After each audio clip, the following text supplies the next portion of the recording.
아까 제가 잠깐 말씀을 좀 드렸는데 이 시장은 정보가 부동산 가치에 영향을 미칠 수 있다는 겁니다. 어디가 개발된다는 그럼 값이 오르기 시작하고 그러죠. 그래서 이걸 이제 분석을 해야 되는데 말이죠. 부동산학자들이 원래 널리 경영 이론에서 사용했던 이론을 가져다 씁니다. 그래서 지금 여러분 배우신 이것은 원래 경제 경영 이론입니다. 근데 이제 부동산에서 가져왔는데 효율적 시장 가설이에요, 가설. 그러니까 우리가 가설은 사실을 모르고 이걸 딱 대하게 되면 현실 시장을 그대로 설명한다고 착각을 합니다. 그건 아니거든요. 그래서 좀 잘 들어보시기 바랍니다. 먼저 이 효율적 시장 가설. 효율적 시장이 뭐냐 이렇게 나눕니다. 정보가 지체 없이 시장 가치에 잘 반영되는 시장. 시장 가치에 지체 없이 잘 반영되는 시장. 이렇게 이제 표현을 하고요. 그러면 이 정보가 뭐냐에 따라서 이제 나누겠다는 거예요. 시장 유형을. 정보가 뭐냐에 따라서. 그럼 우리가 이제 관점을 세 가지로 볼 수가 있어요. 세 가지 영역으로 나눌 수가 있어요. 과거로부터 현재까지 추세, 과거 정보. 현재 공표된 정보와 관련된 현재 정보. 입수 가능한 정보. 그리고 미래 정보, 내부 정보. 이렇게 세 가지로 나눌 수가 있어요. 그래서 탁상에서 이렇게 나눕니다. 자, 정보가 어떤 유형이냐, 어떤 정보까지 시장가치 반영되느냐에 따라 탁상에서 셋으로 나눴어요. 가설이에요. 이런 정보까지 반영된다라고 보고 셋으로 나눴어. 자, 첫 번째가 약성 효율적 시장. 두 번째가 중강성 효율적 시장. 세 번째가 강성 효율적 시장 이렇게 나눴습니다. 자, 다시 한번 weak, semi-strong, strong 이렇게 나눴는데 준약성 그러면 약성보다 적은 것으로 이해해. 그죠? 그러니까 요 사이는 그냥 중강성 이렇게 한 거예요. 별 의미 없어요. 그리고 약성 효율적 시장은 이렇다라고 가정하자. 과거 정보, 과거의 추세적 정보가 잘 반영되는 시장이라 하자. 여러분, 지금 과거 정보가 반영된 시장이라 했죠? 과거 정보가 100% 반영된 거다, 일부만 반영된 거다? 100%지. 아무 말 없잖아요. 절반만 반영된다 그런 말 없잖아요. 그러니까 지금 과거 정보가 100% 반영되면 약성 효율적 시장으로 가자. 그럼 중강성 어떻게 하냐면 과거 정보와 현재 정보, 현재 공표된 정보,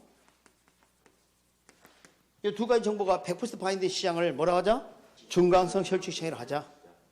그럼 강성 효율적 시장은 어떻게 되냐면 과거와 현재 정보뿐만 아니라 자, 미래 정보, 이건 이제 공표되지 않은 거라든지 또는 내부 정보, 여기까지 반영된 시장을 뭐라고 하자? 강성 효율적 시장이라고 하자. 아까 우리 완전 경쟁 시장 기억나세요? 제가 뭐 기억이라고 했어요? 네 개 중에 하나는 기억이라고 하지 않았습니까? 네 글자? 완전 정보. 완전 정보. 야, 그러니까 신기하지 않습니까? 응? 저거 완전경쟁 시장 그거 하나만 좀 기억해달라 그랬어. 그렇지 않았어요? 그러니까. 그래서 완전경쟁 시장 생각해보면 모든 정보가 다 반영된다는 거죠? 이거 봐봐요. 강성 효율적 봤더니 야, 이거 모든 정보가 다 반영되니까 진정한 의미의 효율적 시장이라고 볼 수 있다. 그리고 완전 경쟁 시장이 가장 부합된 시장이다. 이렇게 이해할 수가 있어요. 우리 현 시장은 이거 아니지. 그럼 자 봐요. 그럼 우리 현실 시장을 탁상에서 셋으로 나눠놓고 굳이 분류를 한다면 셋 중에 어디까지 나타날 수 있을까요? 중강성까지 나타날 수 있다고 봅니다. 이러면 옳지 않아. 현실 시장은 중강성 효율적 시장이다. 그럼 옳지 않다니까? 그 선생님들도 실수합니다.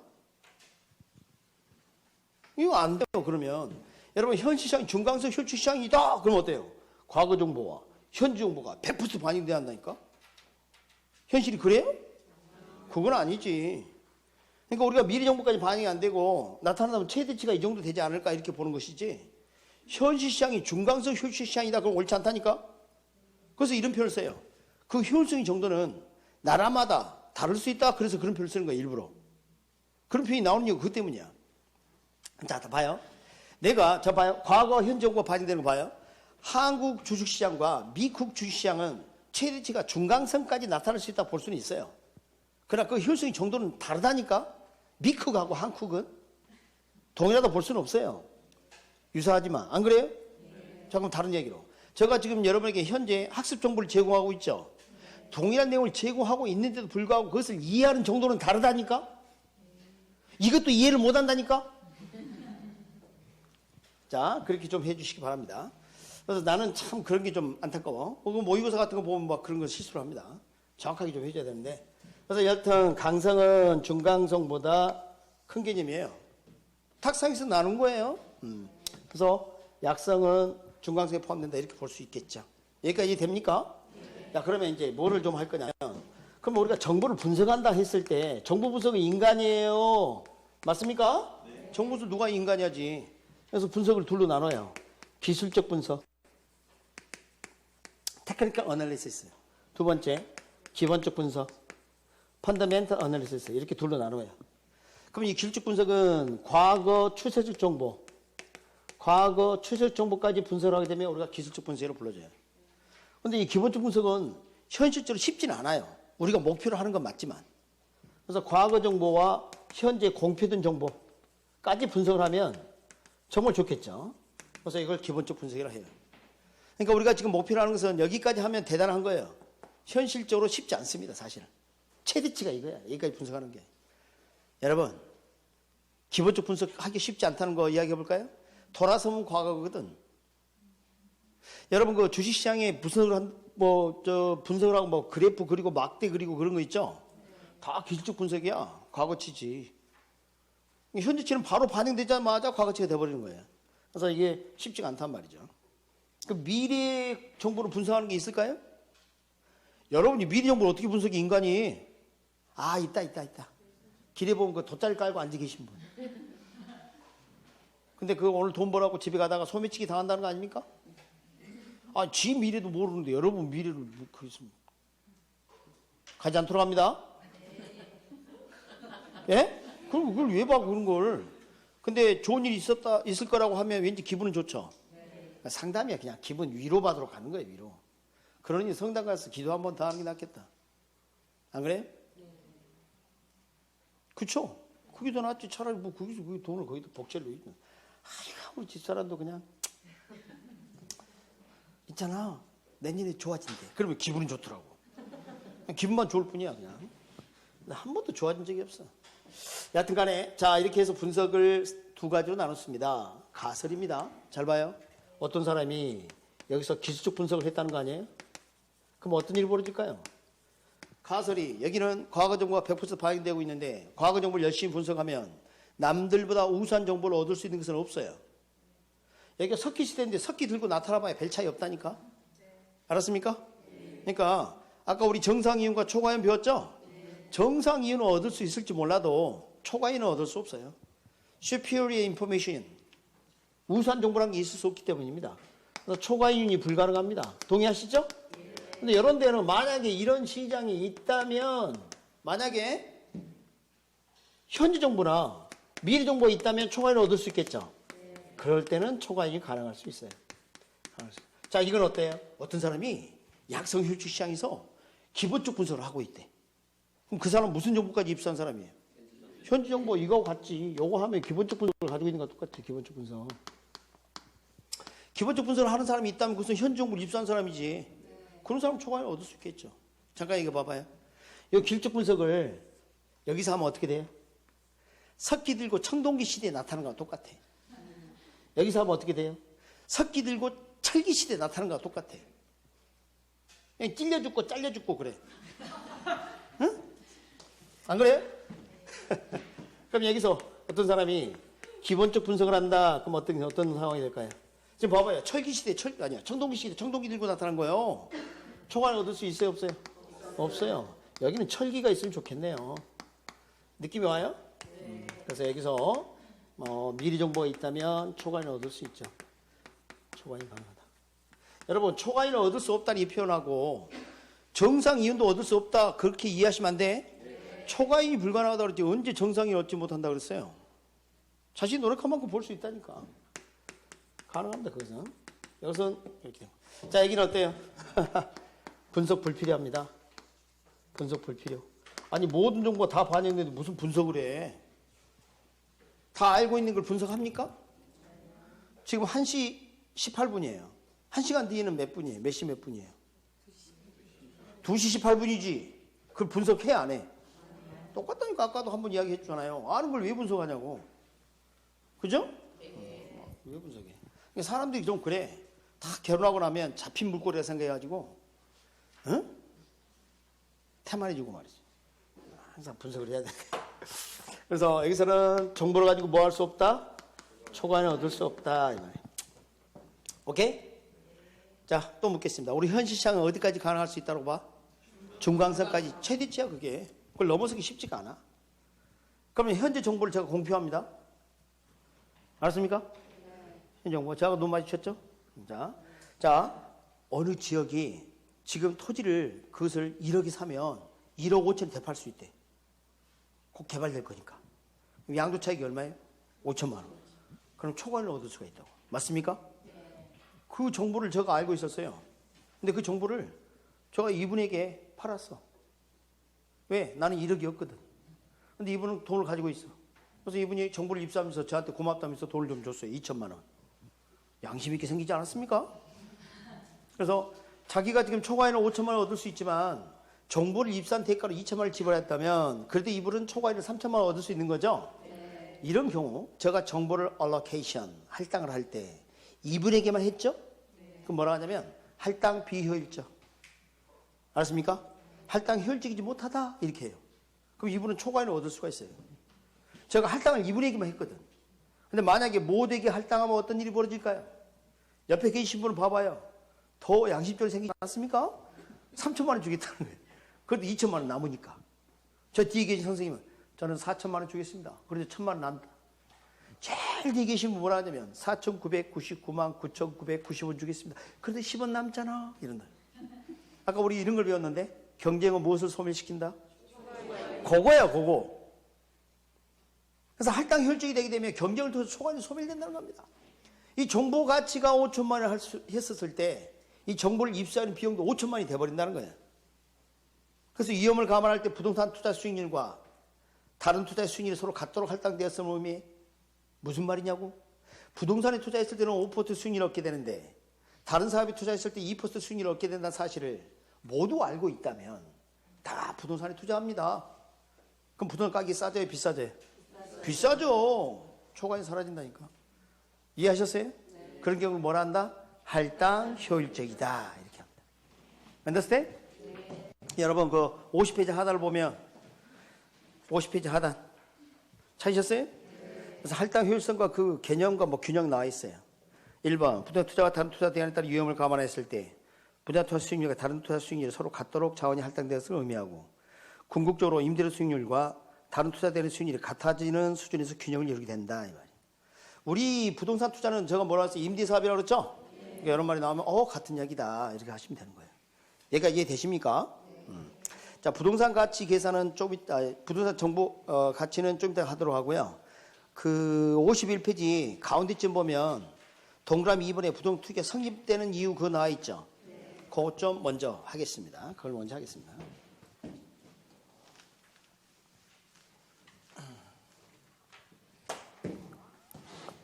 그 그림 보면서 자 완전 경쟁시장 우리가 아까 배웠죠, 그죠? 완전시장. 우리 현 시장은 불안정인 시장은 완전 경쟁시장. 불안정 경쟁시장이라고 볼 수 있겠죠. 자, 완전 경쟁시장은 정보를 돈 주고 살까요, 안 살까요? 안 사지.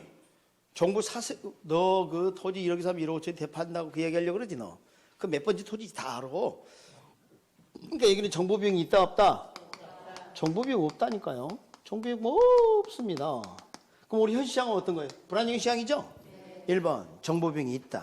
2번, 정보 비용이 있을 수도 있고 없을 수도 있다. 자, 1번, 정보 비용이 있다. 손 들어봐요. 모르겠으면 책을 봐. 적혀 있잖아, 정보 비용이 있다고. 정보 비용이 존재라고 돼 있잖아. 없을 수 없다니까? 반드시 있다니까? 그럼 정보 비용 없는 경우 뭐예요? 이야기해봐요. 내가 정보 비용 안 들이고 정보 입수했다. 어떤 거예요? 아, 누구 무슨 완전히 시야 지금 얘기하고 있는데 불안정시야. 우리 현실시장 이야기한다니까? 우리가 정보 대가를 치르지 않고 정보 입상 케이스 뭐 있어요? 이야기해봐요. 그러니까 정보비용이 존재하지. 그래도 납득이 안 돼. 말은 그렇게 겸액이 빠져나갔는데 내가 인터넷을 통해서 정보를 입수했습니다. 공짜 아닙니까? 아닙니다. 인터넷 사용료 내야 돼요. 안 그렇습니까? 와이파이? 그럼 그 와이파이를 잡는 기계는 어디서 났는데? 공짜 아니죠? 아, 길 가다가 엿들었다고? 그 시간에 빨래하고 밥 해야지. 시간은 뭐다? 알면서 그래. 세상에 공짜 없어요. 경제학자들이 가장 즐겨 쓰는 표현이 공짜 점심은 없다야. 세상에 공짜는 없다야. 그 어떤 것도 공짜는 없어. 여러분이 너무 비용이 적어서 공짜라고 생각하는 것뿐이야. 그냥 착각이야, 착각. 세상에 공짜 없다? 자, 봐요. 여러분이 지금 강의를 들으시면서 수강료를 내시지 않았습니까? 왜 대답을 안 해? 안 내시면 손 들어봐. 자, 내셨는데 사실은 그것보다 대가를 치르는 게 또 있는데 시간 비용입니다. 시간 비용이 여러분 계산한 그 수강료보다 더 비쌀 수 있어요. 그러니까 그 시간을 잘 봐요. 저를 봐요. 누구하고 보냈느냐가 중요하다. 알았습니까? 그게 더 중요한 겁니다. 수강료 뭐 얼마 그게 중요한 게 아니고. 세상에 공짜 없다. 그래서 얘기가 뭐예요? 정보비용 존재. 오케이? 정보비용이 존재한다. 이제 동의를 하셨고. 그러니까 비용이 너무 적어서 없다고 착각하는 것 뿐입니다. 근데 완전 경제시장은 누구에게 정보가 할당되고 안 되고 그런 거 없어요. 완전 정보니까 항상 할당 효율적이에요. 오케이? 항상 할당 효율적입니다.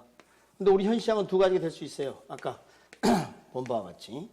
할당 효율적일 수도 있고 할당 비효율적일 수도 있고 이렇게 두 가지로 다 이해할 수가 있어요. 그러면 완전 경제시장은 정보가치, 정보비용 자체가 없어요. 근데 불안정시장 정보가치, 정보비용이 있는데 여기는 초과이익이 사라지게 되는데요. 그 이유가 뭐냐면 정보가치와 정보비용이 같아져 버리기 때문이에요. 그래서 초과이익이 사라지는 겁니다. 그럼 우리 현 시장에서 이 비효율적 아까 이때는 초과이익이 가능할 수 있다는 거 아니에요? 초과이익이 가능한 이유는 정보가치와 정보비용이 다를 수 있기 때문입니다. 자, 이런 표현은 잘못된 거예요. 정보가치가 정보비용 크다라고 이렇게 하면 안 돼요. 클 수도 있고 작을 수도 있어요. 아까 우리 초과이익도 있을 수 있고 손실도 있다고 말씀드렸죠? 그래. 근데 시간이 흐르고 경쟁이 일어나게 되면 초과이익도 없고 손실도 없어지는 거예요. 무조건 이렇게 되는 건 아닙니다. 할당 효율적이 제대로 안 되면 정보비용이 이제 정보가치 5천만 원인데 6천만 원 주고 사는 사람도 있다니까. 할당 효율적이 안 되면 바보처럼 그런 경험 없어요? 그러니까 현실이 이렇다며 잘못하면. 그래서 무조건 부동호는 아니고요. 그렇죠? 이퀄이 아니어서 문제를 이렇게 내게 보셔야 돼요. 그래서 초과이익이 가능하지. 항상 초과이익이다 이렇게 말할 수는 없잖아요. 이해하셨나요? 자, 그럼 이걸 보고 이제 대답해요. 시험은 이렇게 나옵니다. 정보 할당 효율적 시장은 완전 경쟁 시장의 경우에만 가능하다. X입니다. 불안정 시장도 될 수 있어요. 잊지 마세요. 저 그림을 잘 봐봐요. 그러면 자, 완전 경쟁 시장은 정보 할당 비효율적일 수 있다. 완전 경쟁 시장은 정보 할당 비효율적. 화살표 갔어 안 갔어? 완전 정보인데 정보 할당 비효율적인 게 어디 있어? 완전 정보인데. 알겠습니까? 네. 그러면 정보 할당 비효율적일 수 있다 그러면 초과이익을 얻을 수 있다 이렇게 되잖아요. 그거 아니라니까. 지금 그래서 그림을 그려준 거예요. 응? 자, 그럼 또 대답합니다. 우리 현실 시장에서 투기 등으로 초과 이윤을 얻는 것은 불안정 경쟁 시장이기 때문이다. X. 할당 효율적이면 초과이익을 얻을 수 없을 수도 있어. 인간은 모두 아이를 낳는다 그러면 틀리잖아. 여성분이 낳잖아. 맞죠? 그러니까 불안정 경쟁 시장 여사라기보다 할당 효율적이지 못하기 때문이다. 그림 밑에 적혀 있어요. 반복해서 읽어야 되겠죠? 핵심적인 걸 잘 정리해놔도 봐요. 그렇다고 봐요. 응? 자, 이제는 뭘 좀 할 거냐면 정보 가치를 계산한 것을 배워보도록 하겠습니다. 정보 가치를 배우려고 하면 화폐 시간 가치가 필요해요. 그래서 51페이지 상단에다가 뭐라 적냐면 페이지 104 적습니다. 페이지 104 적고 화폐의 시간가치 이렇게 적어놓습니다. 화폐의 시간가치 51페이지 꼭대기에다가 페이지 104 이렇게 적고 화폐의 시간가치 104페이지 가봐요. 104페이지.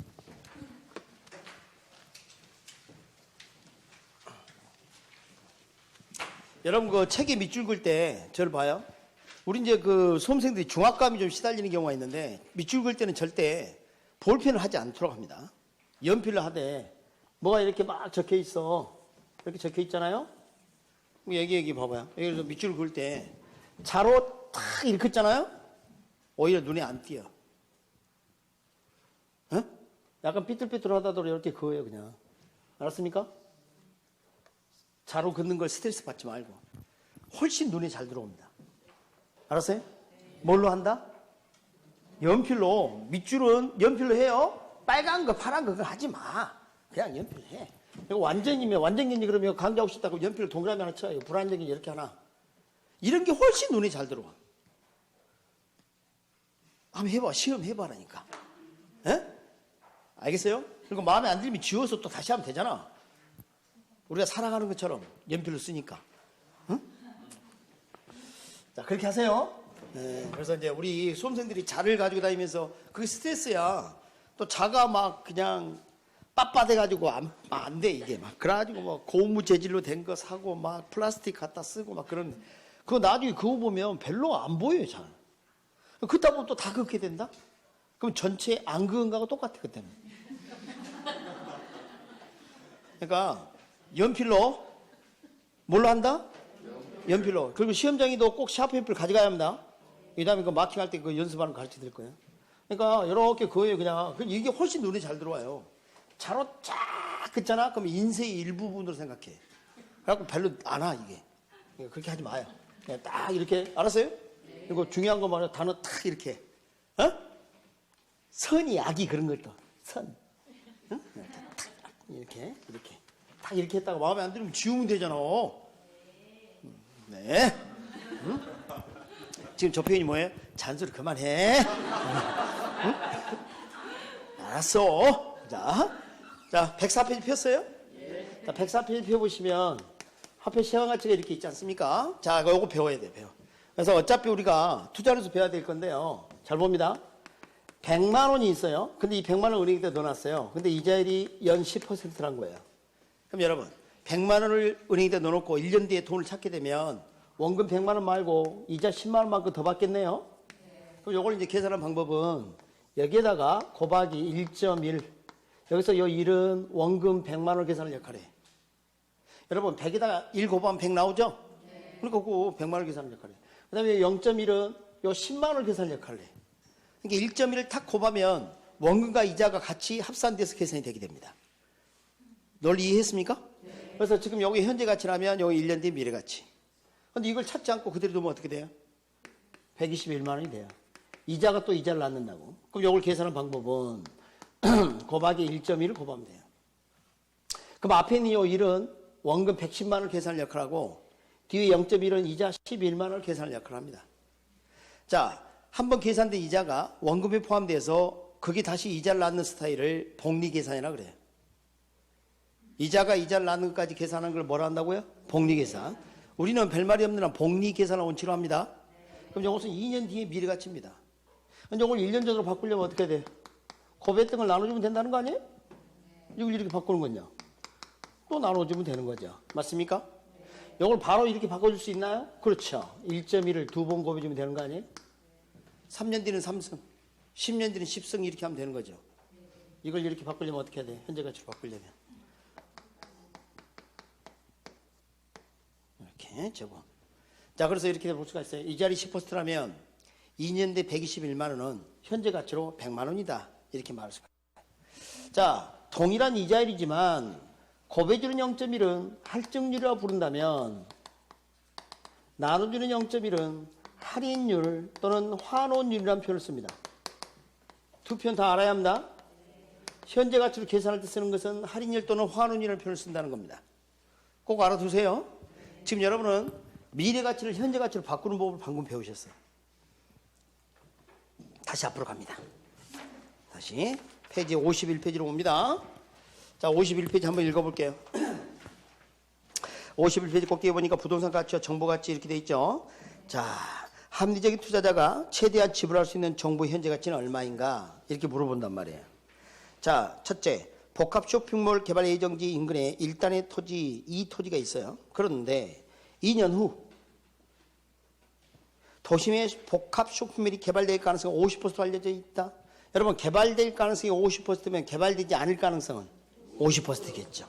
시험 지문에 여기 지금 5번 나왔어요. 이런 스타일이. 근데 지금 다 1년짜리를 하다가 2년짜리 처음 나왔어요. 앞으로 2년짜리 또 대세가 될 가능성이 있어요. 아니면 뭐 3년짜리 내볼 수도 있겠죠. 신경 쓸 필요 없어요. 자, 여기 들어봐요.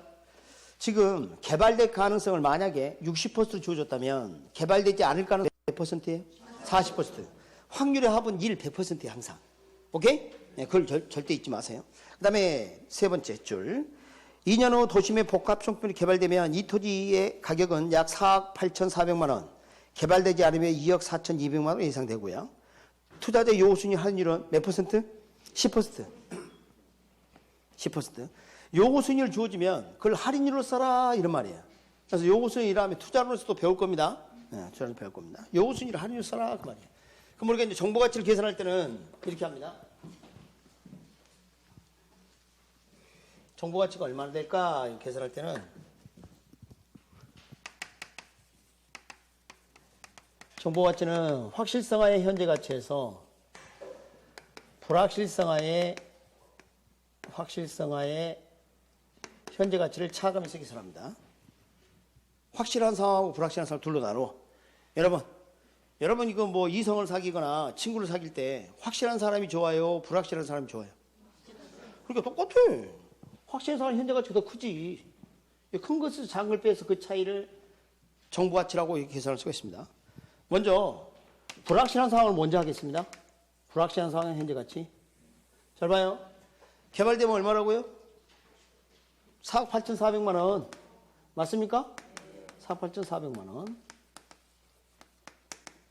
개발 안 되면 2억 4,200만 원. 2억 4,200만 원. 그런데 지금 이거 미래 2년 뒤에 이럴 수도 있고 이럴 수도 있다는 거 아니에요? 그러니까 확률로 가중평균을 하는 거예요. 그러니까 이게 50%. 50%로 하고 계산할 땐 0.5로 한다. 전에 제가 탄력성하면서 다 가르쳐 줬어요.